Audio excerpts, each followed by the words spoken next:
Hello students, आप सभी का आज के इस वीडियो में स्वागत है। आज के इस वीडियो में हम सीखेंगे टैली जीएसटी ट्रांजैक्शंस के बारे में, क्योंकि यहाँ पर हम आज जो सीखने वाले हैं वह जीएसटी से रिलेटेड ट्रांजैक्शंस को देखने वाले हैं।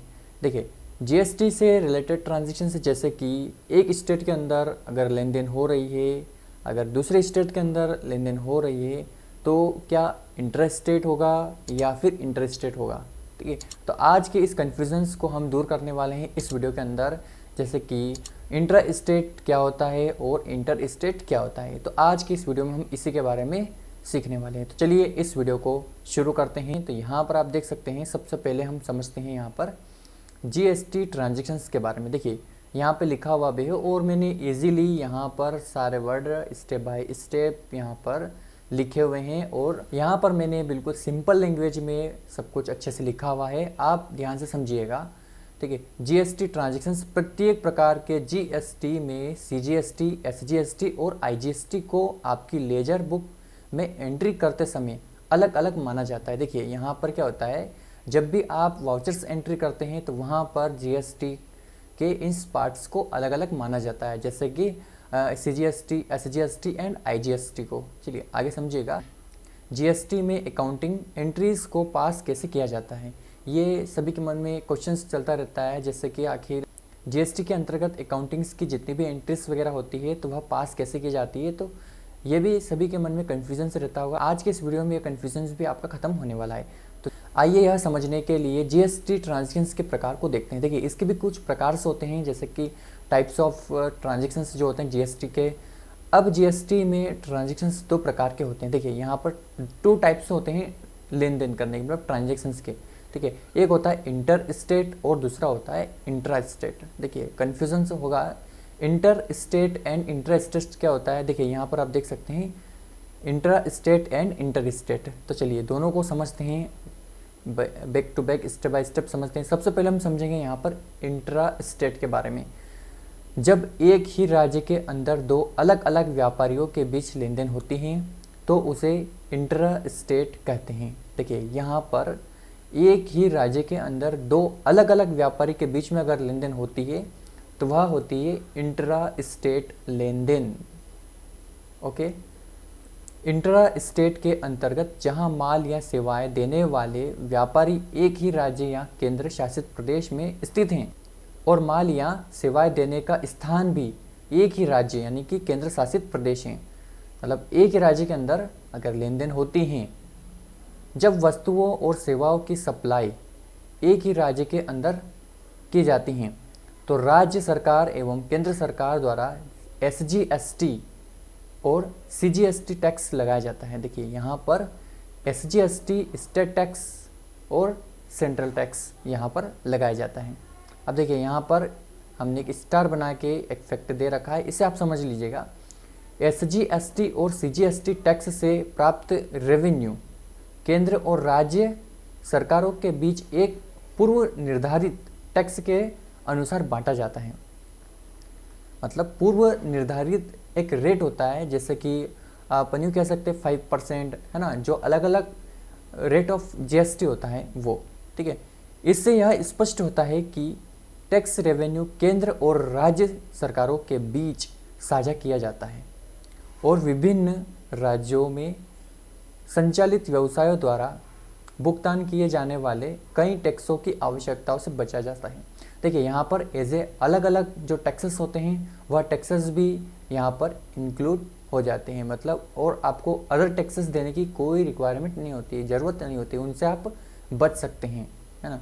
तो यहाँ पर हम इसे कुछ इस प्रकार से समझ सकते हैं।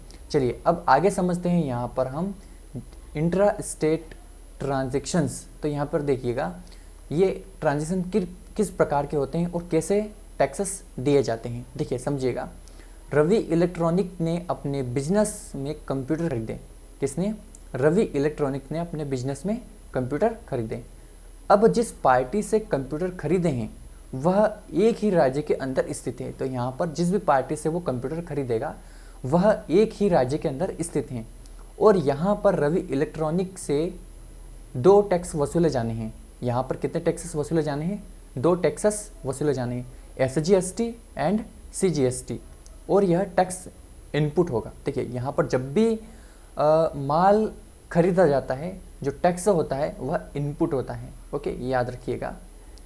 जैसे कि रवि इलेक्ट्रॉनिक ने 1,00,000 रुपए के कंप्यूटर खरीदे जिस पर 18% जीएसटी टैक्स लगेगा। अब देखिए यहाँ पर 18% जीएसटी टैक्स लगेगा किसके ऊपर?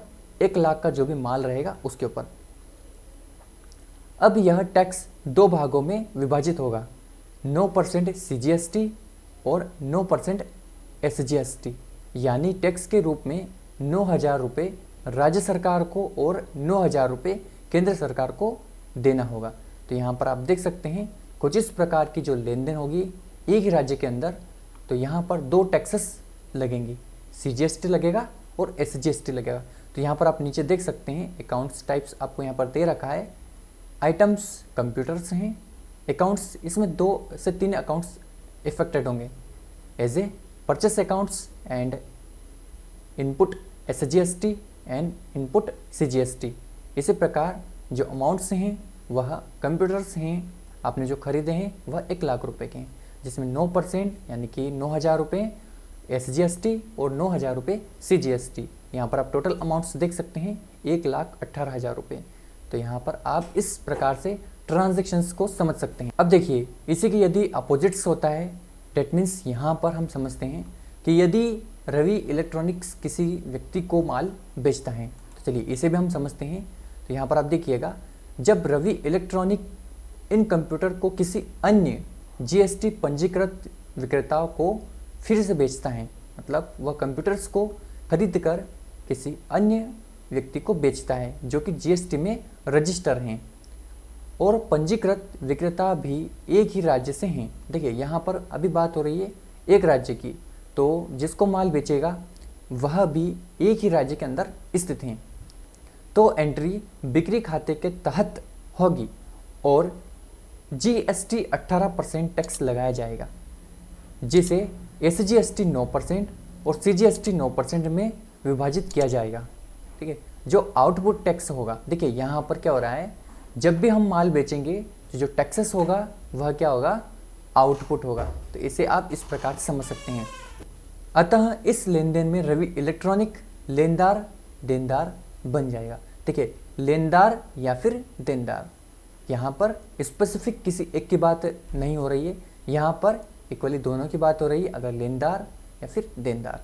देखिए एक और समझिएगा, जब खरीदारी परचेस होती हैं तो सीजीएसटी और एसजीएसटी को इनपुट के रूप में लिखा जाता है। देखिए जब भी हम परचेस करते हैं तो सीजीएसटी और एसजीएसटी को इनपुट माना जाता है, और जब वस्तुओं और सेवाओं की बिक्री यानी कि सेल्स होती हैं तो इसे आउटपुट टैक्स के रूप में लिखा जाता है। देखिए आउटपुट टैक्स के रूप में इसे लिखा जाता है।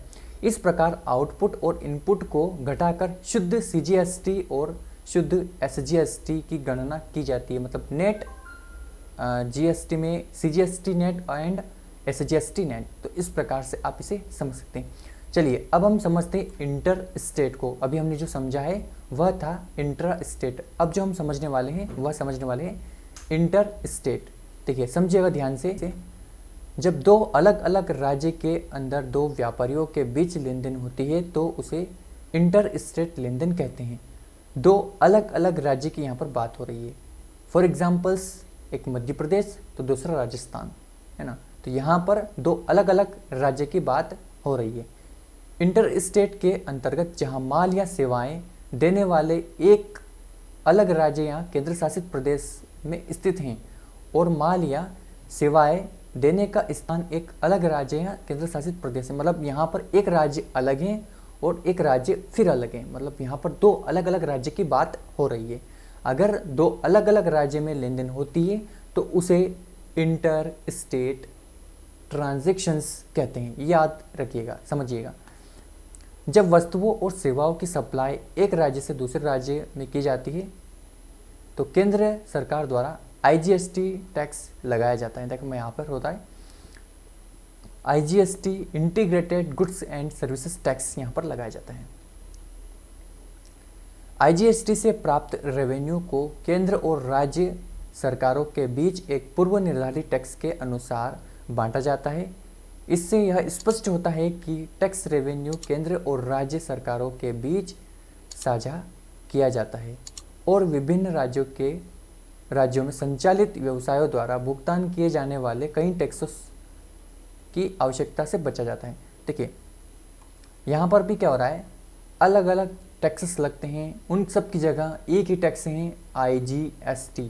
तो आपको अलग अलग टैक्सेस नहीं देने हैं, यहाँ पर आपको एक ही टैक्सेस देना है, वो है IGST।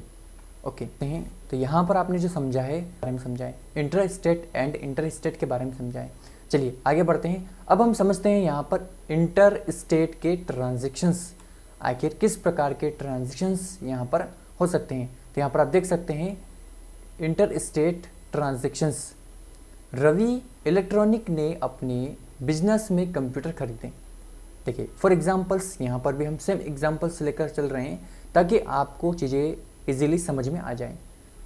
अब जिस पार्टी से कंप्यूटर खरीदे हैं वह एक अलग राज्य से हैं। देखिए यहाँ पर एक अलग राज्य से हम जो माल खरीदेंगे, कंप्यूटर्स खरीदेंगे, वह एक अलग राज्य की पार्टी हैं। और यहाँ पर रवि इलेक्ट्रॉनिक से IGST टैक्स वसूला जाना है और यह टैक्स इनपुट होगा, सेम इनपुट IGST जिसको बोलते हैं। जैसे कि रवि इलेक्ट्रॉनिक ने 1 लाख रुपए के कंप्यूटर खरीदे जिस पर 18% IGST टैक्स यानी कि 18,000 रुपये केंद्र सरकार को देना होगा। अब देखिए यहाँ पर IGST integrated goods and services tax किसको देना होगा, तो केंद्र सरकार को यहाँ पर देना होगा। जैसे कि यहाँ पर फॉर एग्जांपल्स आप देख सकते हैं आइटम्स, और यहाँ पर सेम परचेस अकाउंट्स में परचेस अकाउंट्स एंड यहाँ पर सेकंड अकाउंट्स होगा आपका इनपुट IGST। एंड यहाँ पर आप अमाउंट्स देख सकते हैं, टोटल अमाउंट्स आपको यहाँ पर दिखाई दे रहा है। एंड इसी के अपोजिट्स यहाँ पर भी आप देख सकते हैं, जैसे कि अभी क्या किया है, इसने माल को परचेस किया है, सेम यहाँ पर माल वो बेचेगा। और माल किसको बेचेगा, वह भी एक अदर स्टेट्स के व्यक्ति को माल बेचेगा, जैसे कि आप यहाँ पर देख सकते हैं।